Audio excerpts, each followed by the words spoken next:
Shalom sa inyong lahat. Ang mga salita ng Panginoon ay mga dalisay na salita, gaya ng pilak na sinubok sa horno sa lupa, na 7 ulit na dinalisay. Awit 12:6. Welcome po sa Good and Faithful channel dito sa YouTube. Dalangin kong maging pagpapala ito sa iyo tuwing ikaw ay magbubukas at manunood. Ang pangunahing mapapanood mo ay ang pagtatalakay ng lingguhang pag-aaral ng salita ng Diyos.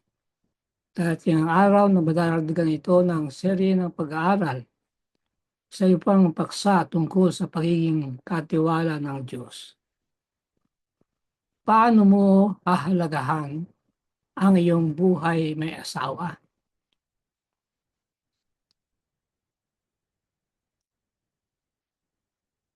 Mga alusyon, larawan, simbolo. Paano pag-aaralan ang propesiya ng Biblia? Bago tayo bumalaw, tayo manalangin muna tayo. At ang ating panalangin ay mula sa awit 86, 6 at 7. Pakinggan mo, O Panginoon, ang aming panalangin. Pakinggan mo ang tinig ng aming daing.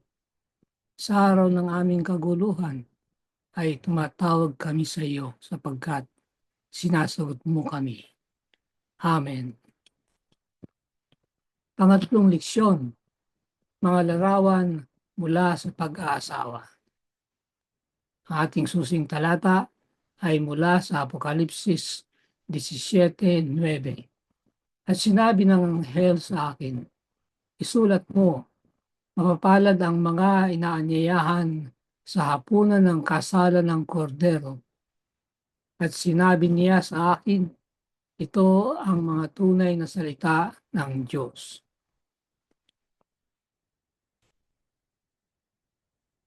Ang pinakamatalik sa mga relasyon, ang pag-asawahan, nagpapatunay na isang paaralan kung saan kung pahihintulutan natin ang ating sarili na maranasan ito sa paraang nilayo ng Diyos, makakatuklas tayo ng malalalim na leksyon tungkol sa kanyang pag-ibig para sa atin, tungkol sa ating relasyon sa kanya, at tungkol sa lawak ng kanyang naganap upang tayo tubusin. Sisiyasatin natin ang iba't ibang paraang sinasabi ng salita ng Diyos tungkol sa mga pag-asawahan, mabuti at masama. Muli ay 3 paghati ng leksyon. Una, buklod ng kasal. Ikalawa, 2 misis. At ikatlo, ang presyo ng kataksilan. Sa una ay 2 tatalakayin, isang laman at ang magandang nobya. Sa ikatlo ay 2 rin, ang patutot na misis ni Hoseas at sina Isaac at Rebecca. At sa huli, hinatulan ang patutot. Unang paghahati, ang buklod ng kasal. Unang pagtatalakay, isang laman, Henesis 2:23 hanggang 24.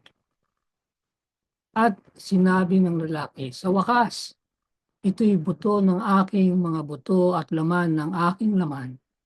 Siya'y tatawaging babae sapagkat sa lalaki siya kinuha. Kaya't iniiwan ng lalaki ang kanyang ama at ang kanyang ina at pumipisan sa kanyang asawa at sila'y magiging isang laman. Ilang mga biblikal na metapora ang nagbibigay diin sa lapit na nais ng Diyos sa lahi ng tao, higit pa sa pag-aasawa.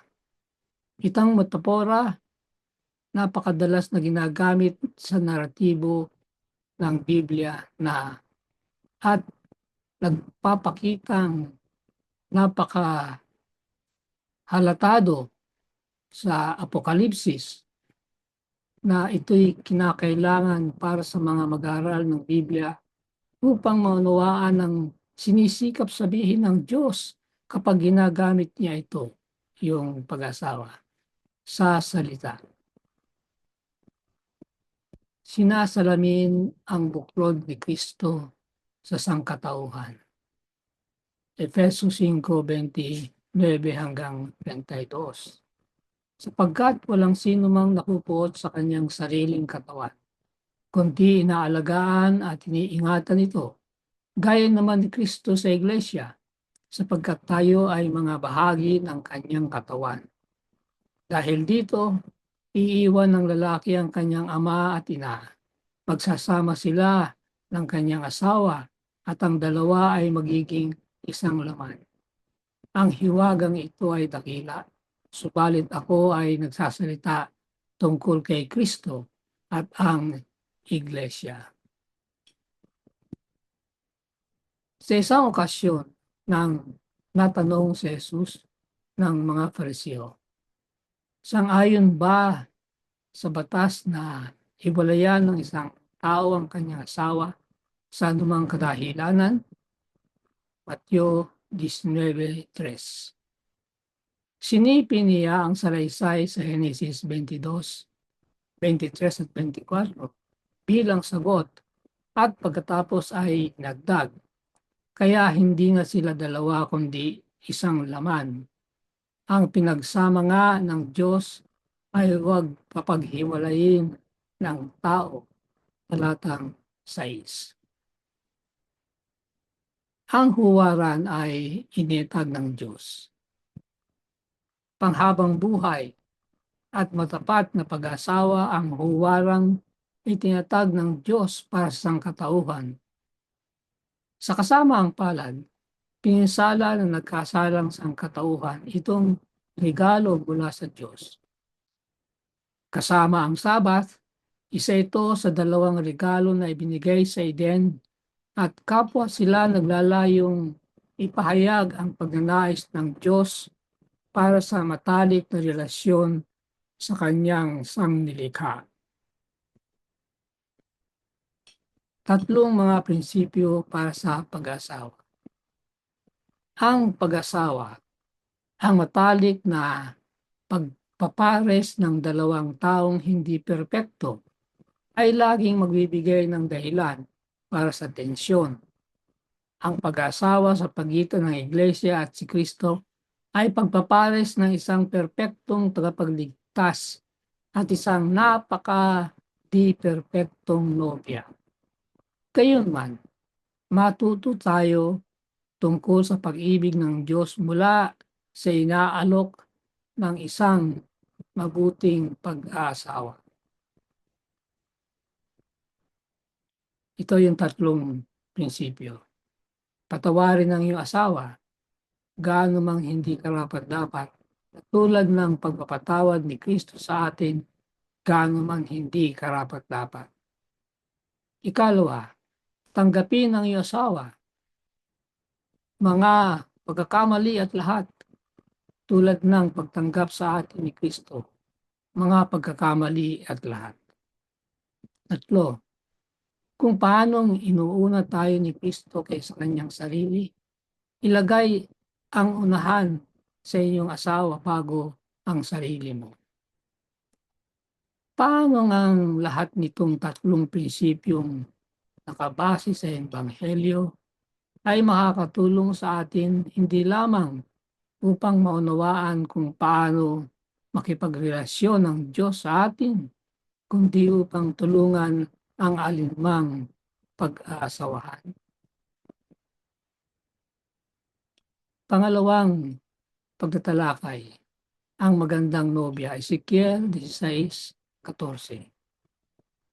Ang iyong kabantugan ay kumalat sa gitna ng mga bansa dahil sa iyong kagandahan, sapagkat naging sakdal ka sa pamagitan ng kamahalan na aking inilagay sa iyo, sabi ng Panginoong Diyos. Isang tila hindi pag-aasawahan. Ipinakikita sa atin ni Ezekiel 16 ang isang nakamamanghang larawan ng malasakit ng Diyos sa kanyang bayan. Inilalarawan niya ang bansang Israel bilang isang sanggol na inabandona, iniwan sa isang bukid upang mamatay. Iniuwi niya ito, nilinisan, at nang siya'y ganap na lumaki, pinakasalan niya ito. Ito'y isang makapangyarihang larawan ng isang tila hindi pag-asawahan. Sinabihan ng Diyos ang Israel na sa ilalim ng kanyang pangangalaga, sila'y lumaking napakaganda. Ezekiel 16:13. Nang una siyang matagpuan ng Diyos, walang nakasumpong na siya'y maganda. Siya'y isang inayawan sa gitna ng ibang mga bata, itinapon na inaasahang mamamatay. Ngunit sapagkat ibinuhos ng Diyos ang kanyang pansin sa kanya, lalo't lalo siyang gumanda hanggang siya ang usapan ng mundo. Nang mga unang araw ng mga Hebreong hari, sa ilalim ni David at Solomon, ito'y tanging totoo. Ang reyna ng Sheba pangay espesyal na naglakbay upang makita mismo ang karangyaan ng Israel. Kagandahan ang regalo ng Diyos. Ang kagandahan ng Israel gayunman ay lahat regalo ng Diyos. Siya ay maganda, tiyak, dahil siya ay kanyang nobya. Sinasabi ng Diyos na ang kanyang kagandahan ay sa pamagitan ng kamahalan ng aking inilagay sa iyo. Ezekiel 16:14. Ito'y isang paulit-ulit na tema sa Biblia. Ang nobyo ng Diyos ay maganda. Hindi dahil sa anumang ginawa niya, kundi dahil sa ibinuhos ng Diyos ang kanyang pabor sa kanya at ginawa siyang gayon. Sa katulad na paraan, ang mga mananampalataya ay lumalabas na maganda sa pagsusuri ng kalangitan, hindi dahil sa anumang ating ginawa upang matamo ito, kundi dahil sa pabor ng Diyos sa kaligtasan ng kanyang ibinuhos sa atin. Tayo'y maganda dahil tayo'y natakpan ng kanyang katwiran, ang katwiran ng Diyos. 2 Corinto 5:21 mismo. Lahat ay mabuti. Gayunman, hanggang sa sumunod na talata sa Ezekiel. Ang kagandahan at pagpapatutot. Ezekiel 16:15. Ngunit ikaw ay nagtiwala sa iyong kagandahan at naging bayarang babae dahil sa iyong kabantugan at ikinalat mo ang iyong pagpapaupa sa lahat ng nagdaraan. Tayo'y nilalang upang ipaaninag ang kabutihan at kaluwalhatian ng Diyos. Kapag ipalalagay ng mga nilalang ng Diyos na sila sa sarili nila ang kanilang kagandahan, pinagiging mumurahin ang kagandahang yun at naghihintay ang problema. Ano ba ang mga panganib sa ating pagtitiwala sa ating sariling kagandahan? Ibig sabihin, paano natin maaaring maisip na merong anumang bagay sa at ng ating sarili na nagbibigay sa atin ng merito sa Diyos o ginagawa tayong karapat-dapat sa kanyang pag-ibig? Paano tayo laging magbabantay laban sa espiritual na pagmamataas? Pangalawang pagkakahati. Dalawang misis. Unang pagtatalakay ang patutot na misis ni Oseas. Oseas 1:2. Nang unang magsalita ang Panginoon sa pamamagitan ni Oseas, pansin niyo yung unang sinabi, itong karanasan ni Oseas ay ang Diyos ay nagsasalita. Sinabi ng Panginoon kay Oseas, "Humayo ka, mag-asawa ka ng isang bayarang babae at magkaroon ka ng mga anak sa bayarang babae, sapagkat ang lupain ay gumagawa ng malaking kahalayan dahil sa pagtalikod nila sa Panginoon." Ang pakiusap ng Diyos sa propetang Oseas ay maaaring isa sa pinaka kakatuwang gawaing kailan may ibinigay ng Diyos sa isa sa kanyang mga lingkod. Siya nga naman napakahirap na utos ang ginawa niya. Pero tanda natin, doon sa gagawin ni Oseas ay magsasalita ang Diyos.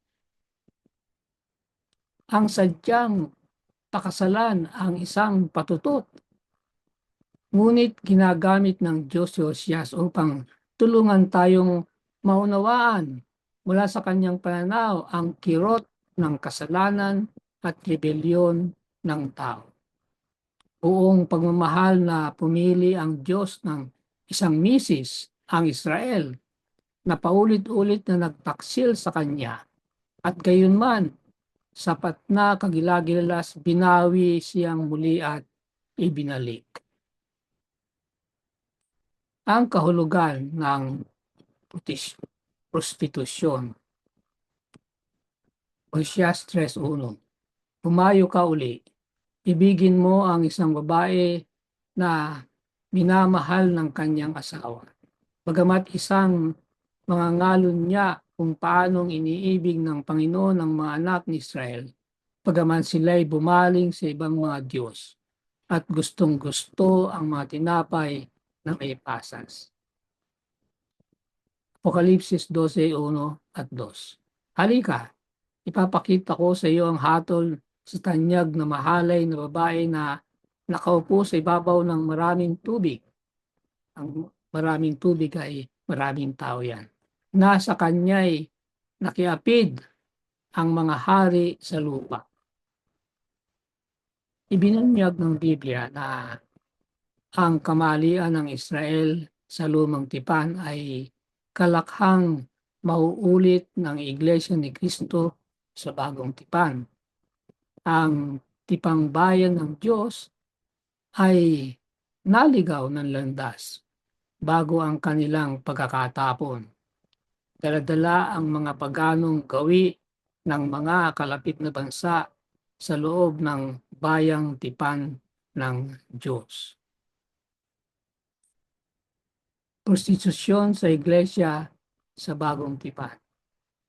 Nang unang bahagi ng ika-4 na taon, ang Kristiyanong Iglesia nadama ang isang posibleng kalamangan. Niligawan ng emperador ng Roma, si Constantino, at inanyayahan siyang simulang isaayos ang mga alitan ng Iglesia. Sa bawat kaso, gumala ang bayan ng Diyos palabas ng kanilang relasyon sa Kanya upang maghanap ang mga solusyon sa iniisip nilang mga problema. Ang pagpili ng Diyos sa mga salita, ginagawa itong tila halata hindi lamang na nagtatangka siyang ipakita sa atin na mali ang nagawa natin, kundi ibinabahagi rin kung paano ito nakakaapekto sa Kanya. Silang pinagtaksilan ng isang asawa ay maaaring magsimulang maunawaan ang mga damdamin ng pagkawasak na ang ating pagtataksil kay Kristo maaaring pumukaw sa mga bulwagan ng langit. Marahil ang pinakakamanghamanghang bahagi ng kwento ni Oseas ay ang lawak na tinugon ng propeta upang tubusin ang kanyang suwail na asawa. Ang panawagang lumabas sa Babylonia. Kapag makita natin ang huling sigaw sa sangkatauhan na tumatawag sa bayan ng Diyos na lumabas mula sa Babylonia, tinatawagan niya ang sarili niyang bayan at hindi mga banyaga. Inaalok pa rin niya ang halaga ng pagtubos sa kanyang binayaran upang mabili tayo sa pamamagitan ng sarili niyang dugo. Ang krus ni Kristo ay dapat ipakita sa atin kung gaano kaseryosong nais ng Panginoon na iligtas ang kanyang bayang suwail. Pangalawang pagtatalakay, sina Isaac at Rebecca, Genesis 24 hanggang 4. Si Abraham ay matanda na at lipas na sa panahon. At pinagpala ng Panginoon si Abraham sa lahat ng mga bagay. At sinabi ni Abraham sa kanyang alipin na sa pinakamatanda sa kanyang bahay na namamahala ng lahat niyang ari-arian, pakilagay mo ang iyong kamay sa ilalim ng aking hita, at ikaw ay aking panunumpain sa ngalan ng Panginoon, ang Diyos ng langit at lupa, na hindi mo ikukuha ng asawa ang aking anak sa mga anak na babae ng mga Kananeo, na siyang aking tinitirhan. Kundi ikaw ay pupunta sa aking lupain at sa aking kamag-anak, at ikukuha mo roon ng asawa ang aking anak na si Isaac. Ang kapasyahan ni Abraham para kay Isaac. Nang matanda na si Abraham ay walang dudang nag-iisip tungkol sa mga pangakong binigay sa kanya ng Diyos tungkol sa kanyang salinlahi. Ayon sa Genesis 15:5, dinala ng Panginoon sa labas at sinabi, masdan mo ang mga bituin sa langit, bilangin mo kung makakaya mo. Magiging ganyan din, karami ang lahi mo. Binigyan niya ang kanyang pinakamatanda at pinagkakatiwalaang lingkod ng isang solemneng tungkulin. Gaano man ka-eksklusibo ang kanyang paalala sa kanyang alipin, ang issue para kay Abraham ay spiritual. Alam na alam ni Abraham ang pagkabulok ng moralidad ng mga relihiyosong practice ng mga Kananeo. Hindi pa binabanggit ang kanilang pagsamba sa mga Diyos-Diyosan, at alam niya kung gaano kadali para sa kanyang anak na mahulog sa mga gawain ito kung mag-aasawa siya mula sa kanila. Ang mahirap na kalagayan ng Kristiyanong Iglesia. Talaga nga, ang kwento ng napakarami sa matandang Israel at kahit ng Kristiyanong Iglesia sa loob ng daan-daang taon ay isang kung saan ang bayan ng Diyos na dapat ay sumasaksi sa sanlibutan ay nasasangkot sa halip sa sanlibutan at sa mga maling katuruan nito at mga paniniwalang relihiyoso. Marahil ang pinakamalaking halimbawa nitong malungkot na realidad ay ang pagtatag ng linggo, ang paganong araw ng araw, sa halip ng bibilikal na Sabat ng ikapitong araw. Isang realidad na gaganap ng isang prominenteng papel sa mga huling araw. Si Rebecca, isang malayo na hiwalay na kamag-anak. Genesis 24:4.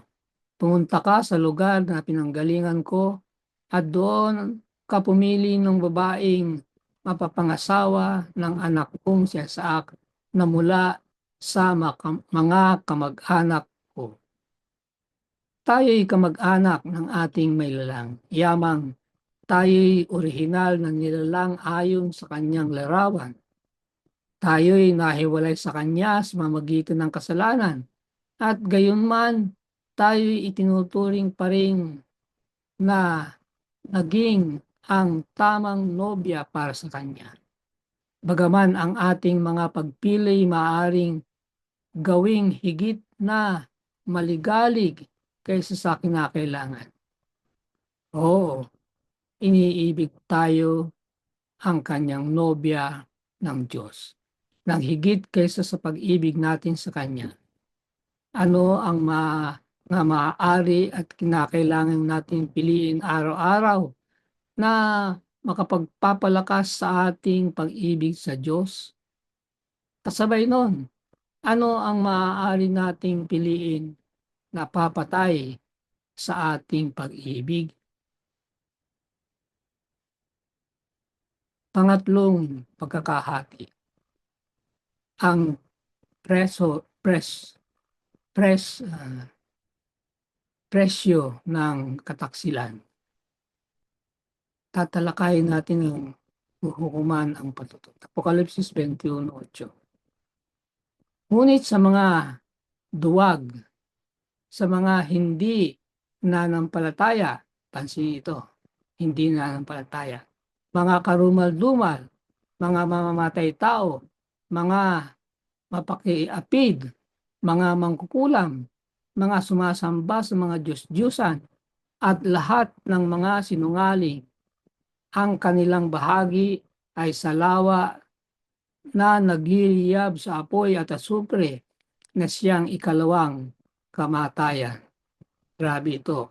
Hindi lang yung sexual na imoralidad na pinag-uusapan dito sa leksyong ito, kung hindi yung mga hindi naniniwala, hindi nananampalataya, unbelieving, no? Kasama dun sa lahat ng mga karumal-dumal na gawaing nakalista dito. Ang sandali ng walang pagbabalik. Ang kataksilan ay dumarating na may isang napakahapding presyo. Ang kinahinatnan ay lumiligwak hanggang sa buhay ng mga anak at ng iba pa na karaniwan ay mga inosente. Ito yung tinatawag na collateral damage. Yung nagawa nating pagkakasala ay apektado ang mga inosente. Maging ang mga pinaka-pasensyoso sa mga naalgabyadong asawa ay maaaring matuklasan sa kalaunan na may sandaling walang balikan, nakaraan na, kung saan ang pag-asawa ay hindi na matutubos. Kapag ang ating mundo ay nakarating sa isang punto kung saan ang mga puso ay tumigas ng sapat, ang lalim, anupat wala ng pagsisisi, wala ng puntong iiral sa pagpapatuloy ng kasalanan at pahintulutan ang walang pigil na pagdurusa ng kasalanan upang magpatuloy. Kahit na may dalamhati dahil sa nawaglit, silang mga nagdusa sa ilalim nitong kaayusan ng daigdig sa kasalanan ay maaaring magdiwang na sa wakas ay tapos na ito. At ang sanlibutan ay isinauli na sa parang unang disenyo ng Diyos. Sa panahong ito'y magkakaroon ng hindi pagtalikod sa Diyos dahil natuto na tayo sa paraang mahirap na tama ang Diyos tungkol sa pagkawasak na nagmumula sa paghiwalay sa ating sarili mula sa Kanya. Ang ating katiyakan ng pag-asa. Ang pag-asawa, isang pagsasama ng buong buhay, ay isang simbolo ng pagkasama sa pagitan ni Kristo at ang kanyang iglesia. Ang espiritong ipinakita ni Kristo sa iglesia ay espiritu na ang Mister at Mrs. ay ihahayag sa isa't isa. Nagdusa si Kristo ng hindi may larawan sa isip na kirot dahil tinanggihan siya ng sangkatauhan at ibinigay sa ibang mga Diyos ang pagmamahal na dapat ay sa Kanya. At gayunman, maski pa, ibinigay niya ang Kanyang sarili para sa atin. Sariling nagbabayad para sa ating mga pagtataksil at pangangalo niya upang kung tayo'y magsisi at talikuran ng mga ito, meron tayong pangako ng buhay na walang hanggan.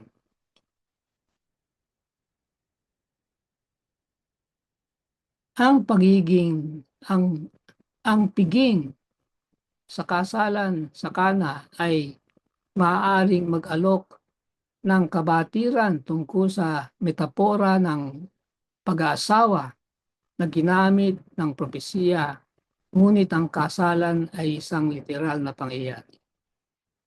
Ang salita ni Kristo ang nagbigay ng sapat na panustos para sa piging. Napakasagana ang panustos na kanyang biyaya upang burahin ang mga kalikuan ng mga tao at muling baguhin at sustinahan ang kaluluwa. Amen at amen. Dalahin ko para sa iyo. Sa ngalan ng ating Panginoong Hesus, ang pinakadakilang mahinibig sa lahat ng panahon.